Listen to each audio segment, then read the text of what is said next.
L'air de la campagne en plein cœur de Paris, il faut en profiter, ça n'arrive qu'une fois par an. On est reparti pour un nouveau salon international de l'agriculture ici, porte de Versailles.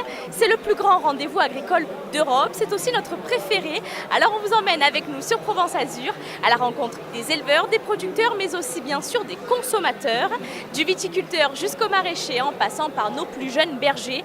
Ils ont tous des parcours bien différents, sont confrontés à des problématiques différentes et redoublent chaque jour d'inventivité pour faire l'agriculture d'aujourd'hui et de demain.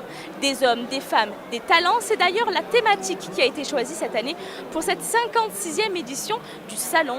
Pourquoi cette thématique? Quelles sont les grandes nouveautés de cette année 2019? Nous avons posé la question à la directrice du salon. On a souhaité remettre au cœur du débat la dimension humaine et puis on a commencé par les femmes parce que les femmes sont une composante importante de l'agriculture française.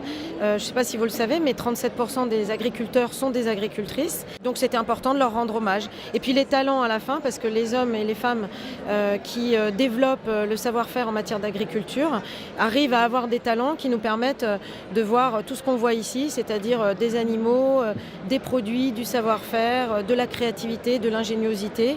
Et voilà, c'est ce qu'on propose de découvrir à nos visiteurs. Tous ensemble, oui, côté agriculture évidemment et tous les acteurs de l'agriculture, mais aussi côté consommateurs, puisque des femmes, des hommes et des talents, c'est aussi des consommateurs qui viennent et qui posent de plus en plus de questions aux producteurs pour savoir d'où viennent leurs produits, comment ils sont faits, les questions de traçabilité, de sécurité alimentaire, etc. Donc dans les hommes et les femmes, il y a les deux côtés. Il y a ceux qui font et il y a ceux qui achètent ou qui souhaitent acheter ou qui posent des questions. Donc tout ça, ça fait un global et ça permet de parler de l'humain et de la dimension humaine qui est primordiale.